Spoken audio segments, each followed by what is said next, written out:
వేదికను అలంకరించిన అత్యంత మహారథులకి,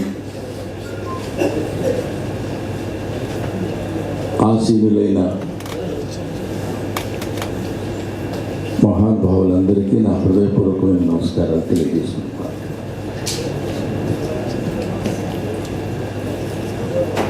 ఇప్పుడు ఈరోజు ఈ సభ book launch ceremony of Savitri classics. Savitri classics గురించి పెట్టినటువంటి సభ. అంటే ఆ మాత్రం మాకు తెలియదు, విడమర్చి చెప్పాలని మీరు అనుకోవచ్చు. కానీ ఒక్కోసారి చెప్పాలేమో అనిపిస్తుంది. ఎందుకంటే సావిత్రి గారి గురించి ఒకసారి ఆ మహానటి గురించి మనందరం మననం చేసుకోవడం అనేది ఆవిడ ప్రాతస్మరణీయురాలు కాదు, చిరస్మరణీయురాలు. ఎప్పుడూ మనం గుర్తుంచుకోవాల్సినటువంటి నేను ఎందుకంటున్నానంటే నటకులంలో పుట్టినటువంటి ప్రతివాడు ఆరాధించేటువంటి ఆరాధ్య దేవత ఆ మహాతల్లి. కొంతమంది పుడతారు, కొంతమందిని భగవంతుడు పుట్టిస్తారు. అలా భగవంతుడు పుట్టించిన వాళ్ళని కారణజన్ములు అంటారు. కారణజన్ములు అని ఎందుకంటారంటే వాళ్ళు ఒక్కొక్క కారణానికి వాళ్ళు అలా జన్మిస్తారు అని.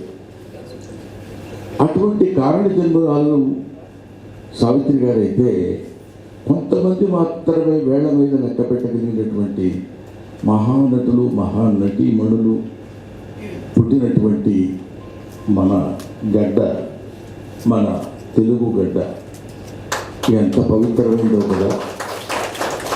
ఎటువంటి మహానుభావుల్ని కనదండి ఈ తెలుగు గడ్డ. ఒకసారి ఆలోచించండి. రామారావు గారు, నాగేశ్వరరావు గారు, ఎస్వి రంగారావు గారు, సావిత్రి గారు, రాలింగి గారు, సూర్యకాంతమ్మ గారు, వీళ్ళందరూ వాళ్ళు నటించరు. ఎక్కడా నటించినట్టు మనకు కనిపించదు. బాగా యాక్ట్ చేయటం వేరు, బాగా నటించటం వేరు, ఆ పాత్రలో జీవించడం వేరు. ఇందాక మనం ఉన్నాం ఒక కృష్ణరాజు గారి గురించి, రఘురామ కృష్ణరాజు గారి గురించి చెప్తే ఆయన చెప్తూ బుగ్గ మీద పుట్టుమచ్చ గురించి చెప్పినప్పుడు ఆవిడ ఇచ్చిన ఎక్స్ప్రెషన్స్ అలాంటివి కోకొల్లలు ఆ తల్లి ఇచ్చినటువంటి ఎక్స్ప్రెషన్స్. ఆవిడ అందుకే పుట్టింది. That's a duty to do it. ఇంకా అంతకంటే వేరే చేయగలిగింది ఏం లేదు, ఎవ్వరూ ఏం చేయలేదు. అందుకే ఇంక చాలమ్మా నువ్వు అన్నాళ్ళు ఉంటావు, వచ్చే నా దగ్గరికి అని తీసుకెళ్ళి మనం అనుకుంటున్నాం ఆవిడ మరణించారని. నో, అని ఇందాక మన మిత్రుడు చెప్పాడు సంజయ్ కిషోర్, ఆవిడకు మరణం లేదు. అలాంటి నటులకు అసలు మరణం ఉండదు. They will travel from this planet to another planet. ఇక్కడి నుంచి ఇంకో చోటుకి వెళ్తారు, ఇంకొకటికి. గంధర్వు లాంటి వాళ్ళకి చావు అనేటువంటిది ఉండదు. కాబట్టి వాళ్ళు ఒక అద్భుతమైనటువంటి రీతిలో ఇంకొక చోట, ఇంకొక రూపంలో వాళ్ళ యొక్క విధిని నిర్వర్తిస్తారు. బై ది ఆర్డర్స్, విధి నిర్వహణ అంటారు చూడండి. ఆ విధి నిర్వహణ భగవంతుడు ఇచ్చినటువంటి దాన్ని వాళ్ళు నిర్వర్తిస్తూ ఉంటారు. అటువంటి సావిత్రి గారిని నాకు బాగా గుర్తు. అయ్యో ఆవిడ ఉన్నప్పుడు ఒక సినిమాలోనా యాక్ట్ చేసి ఉంటే బాగుండేది కదా అన్న కోరిక ఇప్పుడు సావిత్రి గారు, ఎస్వి రంగారావు గారు, రాలిగి గారు, సూర్యకాంతమ్మ గారితో చేశాను. కానీ మిగతా వీళ్ళెవరితో నేను నటించలేదు. నటించే భాగ్యం నాకు కలగలేదు. అది కొంతమందికి కలుగుతుంది. అదొక భాగ్యం. లేకపోతే ఇదిగాక సాఫల్యం, ఇదిగాక సంతోషం, ఇదిగాక సాఫల్యం ఇంకొకటి కలదే అన్నట్టు. ఇంతకంటే అద్భుతమైనటువంటి సాఫల్యత కోరుకున్నటువంటి వాళ్ళు ఎంతోమంది నటులు ఉన్నారు. వాళ్ళందరికీ అలవాటు పడుతుందా, వాళ్ళందరికీ కుదురుతుందా అంటే అది దైవంగానే. కుదురుతుందో లేదో దేవుడు నిర్ణయించేటువంటి విషయం. అటువంటి సావిత్రి, ఇంకా అటువంటి సావిత్రి గారు ఆవిడ నటించినటువంటి క్యారెక్టర్స్ అన్నింటినీ జాగ్రత్తగా, ఇప్పుడు నాకు ఉదాహరణకి వరప్రసాద్ రెడ్డి గారి గురించి చెప్పారు, కృష్ణయ్య గారి గురించి చెప్పారు. ఇంకెవరో సావిత్రి గారి గురించి మాట్లాడిన వాళ్ళందరి గురించి చెప్పారు. నాకు వరప్రసాద్ రెడ్డి గారు సావిత్రి గారు ఆవిడ పాడిన పాటల క్యాసెట్ వీడియో, ఆవిడ ఆ సినిమా నటులు వాళ్ళు నటించినటువంటి చిత్రాల సంఖ్య ఇవన్నీ తీసుకొచ్చి మా ఇంటికి మీకు ఇది గిఫ్ట్గా ఇస్తున్నారండి అన్నారు. ఇలాగా అలాంటి వాళ్ళు ఇక్కడ ఉన్నారు కాబట్టి మనం చెప్పుకుంటున్నాం. అజ్ఞాతంగా కొన్ని లక్షల కోట్ల జీవరాశులు ఇదిగో ఆ సావిత్రమ్మ గురించి స్మరించుకునే వాళ్ళు లేడు, ఆ సావిత్రమ్మ నటన గురించి చెప్పుకోమని తెలుగువాడు, తెలుగు జాతి, తెలుగు ఆత్మ ఉండదని నేను మనస్ఫూర్తిగా నమ్ముతున్నాను. అటువంటి మహానుభావులు ఎంతమంది అలాంటి వాళ్ళందరూ సావిత్రిని ఒకసారి చూస్తే బాగుంటుంది. సావిత్రి ఒక ఎక్స్ప్రెషన్ కాదండి. సావిత్రి 1 సెకండ్లో 3 ఎక్స్ప్రెషన్స్ ఇవ్వగలిగిన మహానటి ఎవరైనా ఉన్నారంటే ఆవిడ సావిత్రి గారు. మీరు సావిత్రి అమ్మకి బిడ్డగా పుట్టినందుకు కాదు, సావిత్రి అమ్మ వాళ్ళ అమ్మ సావిత్రిని కని మీకు తల్లిగా ఇచ్చింది, మీరు దానికి తల్లి. అటువంటి వాళ్ళ యొక్క జన్మఫలం సావిత్రమ్మ. ఆ తల్లి భూమి మీద పడినటువంటి క్షణం నుంచి ఇవాటి వరకు, ఇందాక తమ్ముడు సంజయ్ కిషోర్ చెప్పాడు, ఎప్పటి సావిత్రి. ఇవాళ సావిత్రి గురించి మనం ఇక్కడ మాట్లాడుకుంటున్నామంటే అది సావిత్రి యొక్క నటన విషయం మామూలు కాదండి. ఎంతసేపు అయినా ఆవిడ గురించి చెప్పుకోవచ్చు. తండ్రి కూతురుగా చేసినటువంటి సావిత్రి ఎస్వి రంగారావు వాళ్ళిద్దరి కాంబినేషన్లో ఎస్వి రంగారావు గారు తండ్రి, ఆ క్యారెక్టరు సావిత్రి కూతురు క్యారెక్టర్ అంతకుముందే మంచి మనసులో నెలలో చేశారు. అటువంటిది వాళ్ళు ఆ సావిత్రిని చూసి కామంతో చూడాలి. ఎస్వి రంగారావు నర్తనశాల కామంతో చూడాలి. ఈవిడ ఈసడించుకున్నట్టు కనపడకుండా నటించాలి. తన మీద ప్రేమ ఉన్నట్టు ప్రేమ ఉన్నట్టు నటించాలి, కానీ ఈసడింపు వీడేంటి అని. ఆ ఇద్దరి మధ్య జరుగుతున్నటువంటి ఆ నట సంఘర్షణలే చేతులకి నమస్కరించాలి తప్ప మనం ఏం చేయడానికి.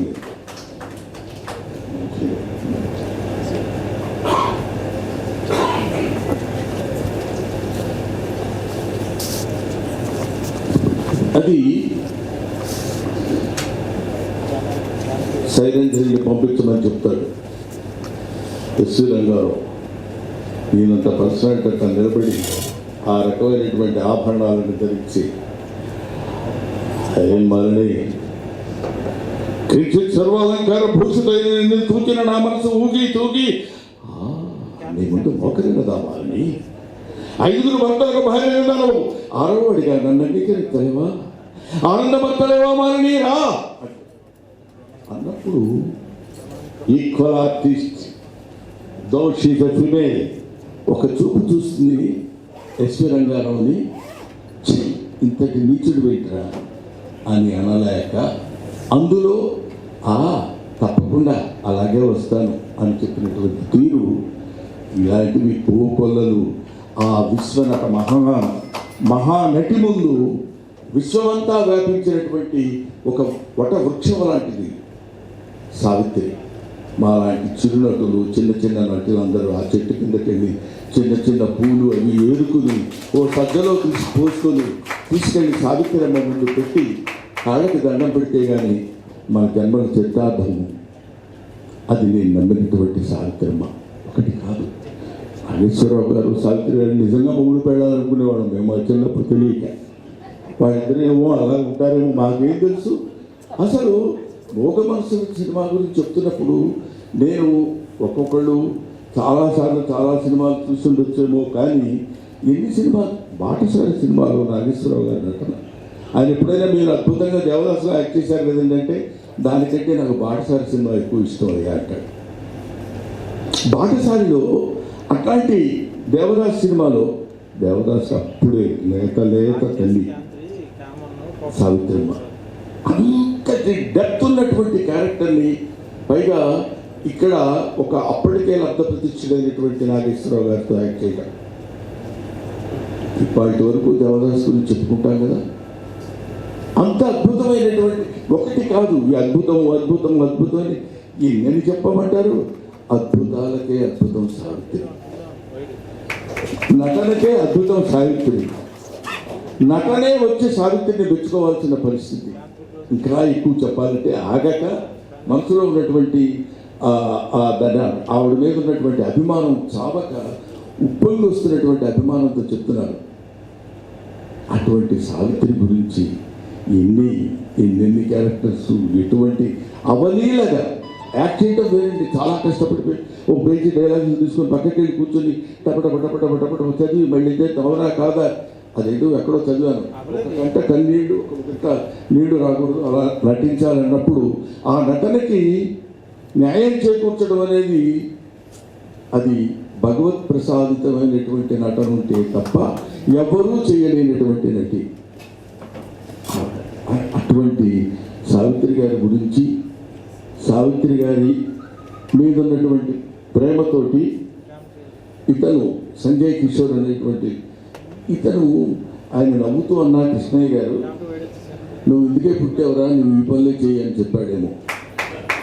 నిజంగా మనకి శ్రీకృష్ణదేవరాయలకి ముందు, శ్రీకృష్ణదేవరాయలకి తర్వాత చాలామంది రాజులు ఉన్నారు. కానీ శ్రీకృష్ణదేవరాయలు బతుకున్నాడంటే అష్టదిగ్గజ కవుల వల్ల. అవును కదా, అష్టదిగ్గజ కవులు శ్రీకృష్ణదేవరాయల్ని అలా పైకి తీసుకెళ్ళారు. ఇలాంటి కళాజీవులు, కళా తృష్ణ కలిగినటువంటి వాళ్ళు, కళని నిలబెట్టగలిగినటువంటి వాళ్ళు ఉన్నారు. కాబట్టి సావిత్రి లాంటి వాళ్ళు కొన్ని వందల సంవత్సరాలుగా ఇవాళ వరకు బతుకున్నారు. అందుకని this nature is very very very great. ప్రకృతి చాలా చాలా గొప్పది. ఎక్కడ ఇది, అందుకే భగవద్గీతలో పరిత్రాణాయ సాధూనాం వినాశాయ దుష్కృతాం ధర్మ సంస్థాపనార్థాయ సంభవామి యుగే యుగే. ఒక్కొక్క ధర్మానికి సంస్థాపించడం కోసం భగవంతుడు ఎలా అయితే పుడతాడో, కళని ఉద్ధరించడం కోసం కొంతమందిని అలా ఉద్ధరించడానికి చేస్తాడేమో. లేకపోతే ఎప్పుడో చరిత్ర చరణంగా చెప్పుకునేటువంటి వాళ్ళ గురించి మనం మర్చిపోయి ఉండేవాళ్ళం. అప్పుడు అలాంటి మరుపు రాకుండా చూసేటువంటి వ్యక్తుల్ని భగవంతుడు సృష్టిస్తాడని చెప్పడానికి. లేకపోతే చాముండేశ్వరి గారి గురించి చెప్పాలంటే ఆవిడ గురించి వాళ్ళు వీళ్ళు చెప్పడం విన్నాను తప్ప నాకు ఎంత పెద్ద తెలియని విషయాన్ని భుజాలు వేసుకుని చాలా గొప్ప అసలు చాలా నేను అవలేను. అందుకే ఇందాక కృష్ణరాజు గారి గురించి చెప్తూ అది కొంచెం ఎక్కువ అవుతున్నట్టుంది గురుగారు, వద్దులేండి అని మా మిత్రుడు ఆయన మురళీకృష్ణ గారు బ్రహ్మానందం గారు అనగానే ఆయన పాపం ఆయనకున్నటువంటి అభిమానంతో నేను చూసిన అతి తక్కువ మంది యాంకర్స్లో మురళీకృష్ణ గారు అద్భుతమైనటువంటి పాండిత్యంతో, చక్కటి భాషా సరళితోటి మాట్లాడగలరు, చాలా బాగా చెప్పగలరు. అటువంటి వాళ్ళు మాత్రం చెప్తున్నప్పుడు విన్నానంతే. కానీ గోవిందరావు గారి లాంటి మనిషికి చాముండేశ్వరి గారి లాంటి భార్య లభించడం ఏంటి? చాముండేశ్వరి గారి గొప్పతనం అంటే, ఒక తెలుగు సాహిత్యం చదువుకున్న వాడిగా కొన్ని పద్యాలు గుర్తొస్తుంటే వాటిని అంటే ఆపేస్తుంటాను అక్కడికి. ఎందుకురా బాబు తెలుగు భాష అయిపోతావు, ఎందుకు వచ్చిందని. నృతజల పూడి తంబులకు నూతులు నూరిటి కంటే సూండ్రతవతం బావి నీళ్ళు అంటారు. ఉప్పు నీళ్ళు అర్థం చెప్తున్నారు. అందుకే ఉప్పు నీళ్ళు 100 బావులు ఉండటం కంటే మంచి నీళ్ళు ఉన్నటువంటి బావి ఒక్కటైనా చాలు. తను ఇలాంటి బిడ్డని కన్నందుకు సావిత్రమ్మ గర్వపడుతుందని. ఆవిడ నా ఇన్నాళ్ళు అయిపోయింది అమ్మ, ఓకే చేస్తావా సంజయ్, ఓకే చేసేద్దామన్నా అని కాకుండా తల్లికి తన రుణాన్ని తీర్చుకోవాలనేటువంటి భావన పుత్రులకి కానీ పుత్రికలకి కానీ కలగడం అనేది అది తల్లి చేసుకున్న అదృష్టం అనుకుంటారు, కాదు పిల్లలు చేసుకున్న అదృష్టం. వాళ్ళకి అదృష్టం ఉండబట్టే మీకు ఆ తల్లిని సేవ చేసుకుని, స్మరించుకుని, గుర్తించుకుని, పూజించుకునేటువంటి అవకాశం మీకు కలగటం, అది మీ జన్మ చరితార్థమైందని నేను భావిస్తున్నాను. అటువంటి చాముండేశ్వరి గారు, దానికి నేను ఇందాక చెప్పాను చూడండి, ఆ సావిత్రి గారి గురించి ఇంకా ఇంకా ఇంకా చాలా చెప్తే బాగుండు అనేటువంటి ఆలోచన ఉండి నేనే ఇందాక రఘురామకృష్ణ రాజు గారితో మాట్లాడుతూ ఇప్పుడు మా ఎవరు సంజయ్ కిషోర్ గారు మాట్లాడుతుంటే ఒక మాదిరిగా పుట్టాను అన్నారు. అంటే మనం మాట్లాడుతున్నప్పుడు దాన్ని మనం స్మరించుకునేటప్పుడు మనల్ని మనం ఎడిట్ చేసుకుంటూ మాట్లాడటం అనేది జాగరూకతతో వహించాల్సినటువంటి సందర్భం. కాబట్టి ఇప్పటి వరకు మిమ్మల్ని ఓ బాధలు బాధి వదిలేస్తున్నందుకు నన్ను మనస్ఫూర్తిగా క్షమించమని. అదిగో ముందు కూర్చున్నారు మా శివపార్వతి, ఒక మహానటి. ఆవిడ రంగస్థలం మీద ఒక ఊపి ఇక్కడికి వచ్చినటువంటి మహానటి శివపార్వతి. కానీ అక్కడ మా శృతి వాళ్ళ మదరు చాలా గొప్ప ఆర్టిస్టు. ఆవిడ రంగస్థల నటి. ఆవిడ మా జయమ్మ పిచ్చి తల్లి అదొకటి. ఇలాంటి వీళ్ళందరూ మంచి మహానుభావులందరినీ ఏడ్చి కూర్చి ఈ గల్లి గోగుపాలు సభకి తీసుకొచ్చినందుకు నేను మనస్ఫూర్తిగా మిమ్మల్ని అభినందిస్తూ మై డియర్ సంజయ్ కిషోర్. అదే నేను అనుకున్నాను ఇంక అయిపోయింది వెళ్ళిపోతున్నాడు అనుకున్నాడు. ఇక్కడ పెట్టి కాలాటం పెట్టాడంటే అక్కడ పడతాను నేను, నాకు అది తెలుసు. కానీ ఈ పుస్తకం ముందు చూడగానే మాకే కళ్ళు నీళ్ళు వచ్చినట్టు మీకు రాకుండా ఎలా ఉంటాయమ్మా. ఆవిడ కళ్ళు, ఆవిడ బుక్కు, ఆ బుక్కు మీద వేస్తున్నటువంటి ముఖ చిత్రం మీద ఆ కనిపించని చిరునవ్వు, ఇంత అద్భుతమైనటువంటి ఆ తల్లిని అలా తీర్చిదిద్దాలనేటువంటి ఆలోచన అతి తక్కువ మందికి, అతి రసస్ఫూర్తులకు మాత్రమే అది అబ్బుతుంది. అది మా సంజయ్ కిషోర్. ఏ పని చేసినా సంజయ్ కిషోర్ ఏ పని తలపెట్టినా, ఏ పుస్తకం చేసినా చిత్తశుద్ధి కనిపిస్తుంది. చిత్తశుద్ధి కాదు, త్రికరణ శుద్ధి కనిపిస్తుంది. మనస వాచ కర్మణ చేస్తాడు. ముఖ్యంగా కొన్ని పుస్తకాలు చదువుతున్నప్పుడు ఆయన రాసిన పుస్తకాలు చూస్తున్నాను, ఎంత కష్టపడతాడండి. ఆ బుక్ మనకేదో మంచినీళ్ళు, ఇంతతో మాట్లాడుతున్నప్పుడు మంచినీళ్ళు కాదు,